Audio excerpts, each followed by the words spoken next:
Welcome to മൈമാസ് cooking class. ഇന്നത്തെ വീഡിയോയിൽ ഞാൻ ഷെയർ ചെയ്യുന്ന നല്ലൊരു ഡെസേർട്ടാണ്. ഈ ഡെസേർട്ടിൻ്റെ പ്രത്യേകത എന്ന് പറഞ്ഞാൽ ആ പുഡിങ്ങിൻ്റെ ഒരു ലെയറും അതിൻ്റെ മേലെ ഒരു കേക്കിൻ്റെ ലെയറും കൂടെ വരുന്നുണ്ട്. അപ്പോൾ ഇതെല്ലാം കൂടെ ഒരുമിച്ചാണ് നമ്മൾ ബേക്ക് ചെയ്യുന്നത്. അപ്പോൾ കാരമൽ കസ്റ്റർഡ് പുഡിംഗ് കേക്ക് കണ്ടു നോക്കാം. പേര് പോലെ തന്നെ നമ്മൾ കാരമൽ കസ്റ്റർഡ് ആണ് ആദ്യം നമ്മൾ ചെയ്യാൻ പോകുന്നത്. അതിന് വേണ്ടിയിട്ട് ആദ്യം പഞ്ചസാര കരിച്ചെടുക്കാം. ഒരു സോസ് പാനിലേക്ക് ഇതിലേക്ക് 1/2 കപ്പ് പഞ്ചസാര. ഇത് നമ്മൾ കാരമലൈസ് ചെയ്ത് എടുക്കണം. പഞ്ചസാര ഇവിടെ മെൽറ്റ് ആകുന്ന സമയം തന്നെ ഇവിടെ ഇച്ചിരി വെള്ളം ചൂടാക്കി വെക്കുകയാണ്. വളരെ കുറച്ച് വെള്ളമേ ഉള്ളൂ, ഒരു 1/4 കപ്പിൻ്റെ പകുതി വെള്ളമേ ഉള്ളൂ. ചൂടാക്കി വെച്ചേക്കാം. പഞ്ചസാര കാരമലൈസ് ചെയ്യുമ്പം എപ്പോഴും ശ്രദ്ധിക്കുക, പഞ്ചസാര പതുക്കെ ഉരുകി അതൊരു ലൈറ്റ് ഗോൾഡൻ ബ്രൗൺ കളറാവും. ആ ഒരു സമയത്താണ് നമുക്ക് എടുക്കട്ടെ. അപ്പോൾ ഇടയ്ക്കിടയ്ക്ക് ഇങ്ങനെ ഒന്ന് ഷേക്ക് ചെയ്ത് കൊടുക്കുക.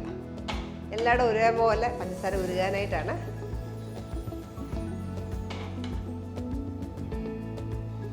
അപ്പം നോക്കിയാൽ പഞ്ചസാരയൊക്കെ മെൽറ്റായി വരുന്നത് 3/4 ഭാഗം മെൽറ്റായി. ഇനി ഒന്ന് വുഡൻ സ്പൂൺ ഉപയോഗിച്ചൊന്ന് മിക്സ് ചെയ്യാം. പഞ്ചസാര തരി ഉണ്ടാകാൻ പാടില്ല, മൊത്തത്തിൽ അലിയണം.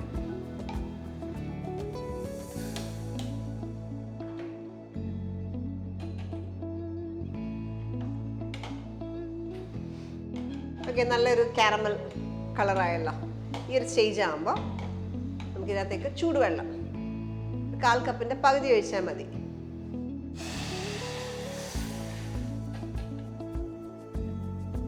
അതൊഴിച്ചൊന്ന് മിക്സ് ചെയ്യുക.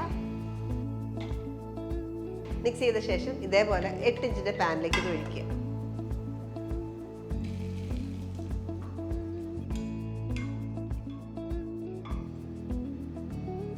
ഇത് പെട്ടെന്ന് സെറ്റാവും. അതുകൊണ്ട് മൊത്തത്തിൽ ഇങ്ങനെ ഒന്ന് എല്ലായിടത്തും ഒന്ന് ആക്കി കൊടുക്കുക. കാരമൽ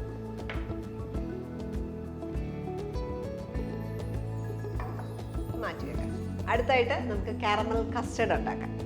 കാരമൽ ലെയർ റെഡിയാണ്. അടുത്ത കസ്റ്റർഡ്. അപ്പം അതിന് വേണ്ടിയിട്ട് ഇവിടെ നമുക്ക് 4 മുട്ട എടുക്കാം.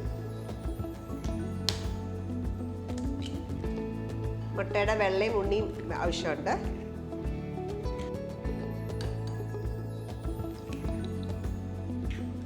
ഇതിലേക്ക് vanilla essence, 1 teaspoon vanilla essence, കൂടാതെ 1/4 കപ്പും 2 ടേബിൾ സ്പൂൺ, 1/4 കപ്പ് നിറച്ചെടുക്കുക. കൂടാതെ 2 ടേബിൾ സ്പൂൺ എക്സ്ട്രാ പഞ്ചസാര എടുക്കുക. അത്ര ഷുഗർ ഇതിനകത്തേക്ക് ചേർക്കാം. ഇതെല്ലാം കൂടെ ഒന്ന് മിക്സ് ചെയ്യുക.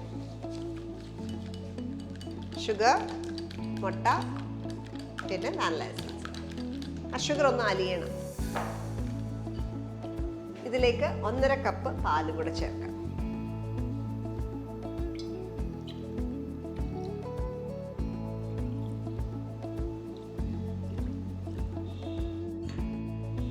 ഇതെല്ലാം കൂടെ ഒന്ന് മിക്സ് ചെയ്യാം. അതിൻ്റെ പരുവെന്ന് പറഞ്ഞാൽ പഞ്ചസാര മൊത്തം അലിയണം. അതുവരെ ഒന്ന് മിക്സ് ചെയ്യാം. അപ്പോൾ നമ്മുടെ കസ്റ്റർഡും റെഡിയാണ്. ഇതിൻ്റെ പുറത്തേക്ക് ഒഴിക്കാം. ഒഴിക്കുമ്പം എപ്പോഴും നമ്മൾ അരിച്ച് വേണം ഒഴിക്കാനായിട്ട്. അപ്പം നല്ലൊരു ടെക്സ്ചർ കിട്ടും. അടിയിലത്തെ ലെയർ സെറ്റാണ്.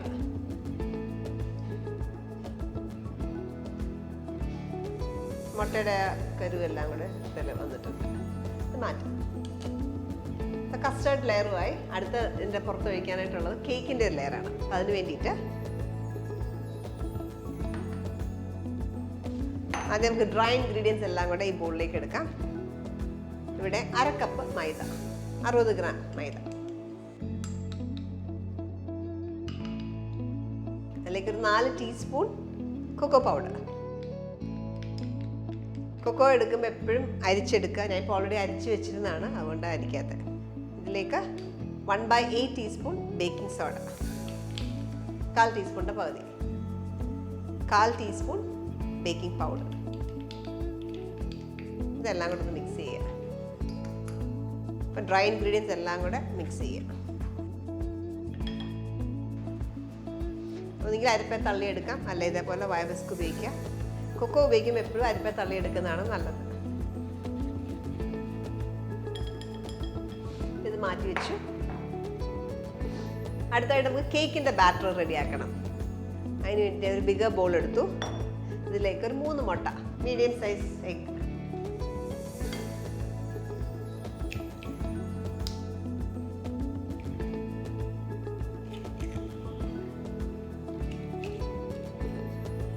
1/3 കപ്പ്, 1/3 കപ്പ് കാസ്റ്റർ ഷുഗർ, അല്ലെങ്കിൽ ഒത്തിരി ഫൈൻ അല്ലാത്ത ഗ്രാനുലേറ്റഡ് ഷുഗർ. കാസ്റ്റർ ഷുഗർ നിന്ന് വാങ്ങിക്കാൻ കിട്ടും, അല്ലെങ്കിൽ സാധാരണ പഞ്ചസാര എടുത്ത് മിക്സിയിലിട്ട് ഒരടി അടിച്ചിട്ടെടുക്കുക. ചെറിയ തരിയുള്ള പഞ്ചസാര. 1 ടീസ്പൂൺ വാനില എസൻസ്. ഇത് നന്നായിട്ട് ബീറ്റ് ചെയ്തെടുക്കുക.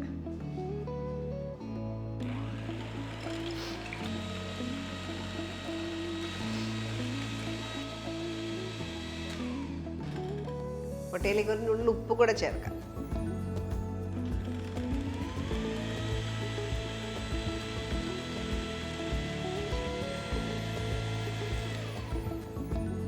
ഇപ്പം നോക്കിയാൽ ഇത് പരുവായിട്ടില്ല, ഇതേപോലെയാണല്ലോ വീഴുന്നത്. ബ്രേക്ക് ചെയ്താൽ വീഴുന്നത്.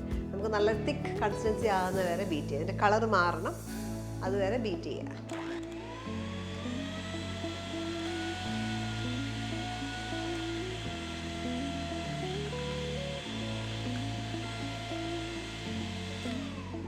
ഇപ്പം നല്ല തിക്കായി, നല്ല ഈ ഒരു കൺസിസ്റ്റൻസി ആയി കണ്ടോ, തിക്ക് റിബൺ പോലെ. ഈ സ്റ്റേജിൽ സ്പീഡ് കുറച്ച് വെച്ച ശേഷം നമുക്ക് ഈ മിക്സറിനകത്തേക്ക് ആഡ് ചെയ്യാം. മൈദ, cocoa powder, baking powder, baking soda.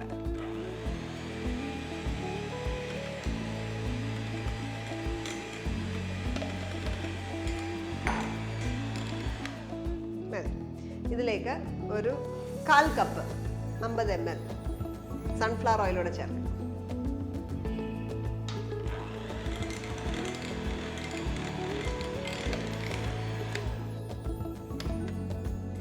ഇപ്പം നോക്കിയാൽ നന്നായിട്ട് മിക്സ് ആയിട്ടില്ല. ബാക്കി നമുക്ക് സ്പാറ്റില വെച്ചിട്ട് മിക്സ് ചെയ്താൽ മതി. സ്പാറ്റില ഉപയോഗിച്ച് നന്നായിട്ട് ഇത് ഫോൾഡും ചെയ്യുക.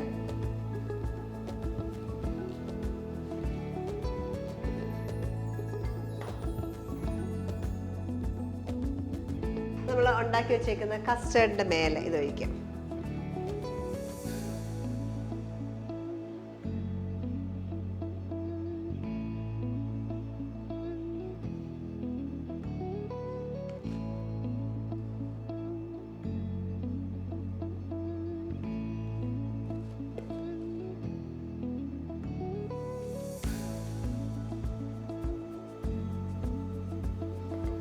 മൂന്ന് ലെയറായിട്ട് നമുക്ക് ആദ്യം അടിയിൽ കാരമൽ, അതിൻ്റെ മേലെ കസ്റ്റേർഡ്, പിന്നെ അതിൻ്റെ മേലെ ചോക്ലേറ്റ് കേക്ക്. ഇനി നമുക്കിതൊരു ചൂടുവെള്ളം ഒഴിച്ചൊരു പാത്രത്തിലേക്ക് ഇത് വെക്കണം. എന്നിട്ട് വേണം ബേക്ക് ചെയ്യാനായിട്ട്. അപ്പോൾ എപ്പോഴും അവൻ പ്രീഹീറ്റ് ചെയ്തിടുക.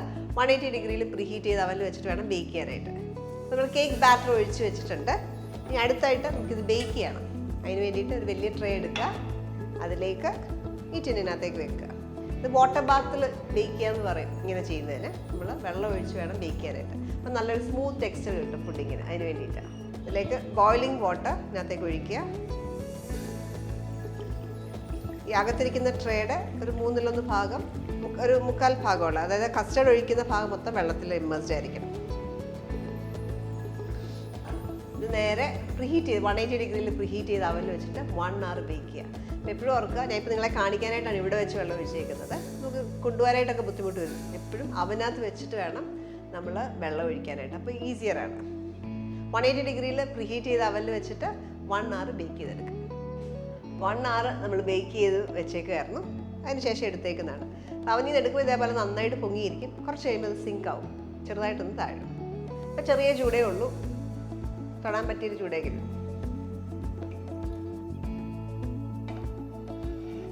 അപ്പോൾ കണ്ടോ, ചെറുതായിട്ട് ഷ്രിങ്ക് ആയി. നേരത്തെ ഫുള്ളായിട്ട് തന്നിരുന്നത് ഇപ്പം ഷ്രിങ്കായി ചെറുതായിട്ട്. ഇനി ഇത് കൂളാവണം. നന്നായിട്ട് കൂളായ ശേഷം മാത്രമേ നമ്മളിത് അപ്സൈഡ് ഡൗൺ ഇടാൻ പാടുള്ളൂ. ഇതൊരു 3 മണിക്കൂറെങ്കിലും മിനിമം ഫ്രിഡ്ജ് വെച്ച് തണുപ്പിക്കുക. നന്നായിട്ട് തണുത്ത ശേഷം ഒരു പ്ലേറ്റിലേക്ക് കമത്തിയിടാം. ഇത് 3 മണിക്കൂറോളം സെറ്റ് ചെയ്ത ശേഷം നമുക്ക് പ്ലേറ്റിലേക്ക് കമത്തുകയാണ്. നമ്മളിങ്ങനെ കമത്തുമ്പോൾ കാരമൽ സിറപ്പ് ഉണ്ടാവും, പിന്നെ കേക്കിൻ്റെ ഒരു ലെയർ, അതിൻ്റെ നടുക്ക് കസ്റ്റേർഡിൻ്റെ ഒരു ലെയർ, ഏറ്റവും മേലെ കാരമൽ.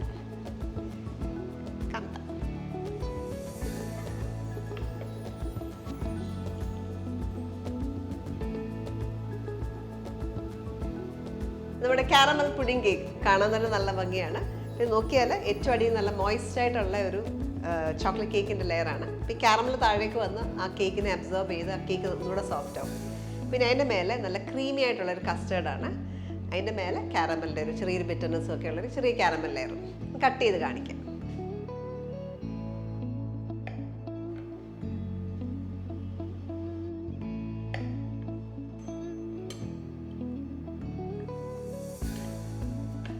കട്ട് ചെയ്യുമ്പോഴാണ് ഈ പുഡിങ്ങിൻ്റെ ശരിക്കുള്ള ഭംഗി കാണുന്നത്.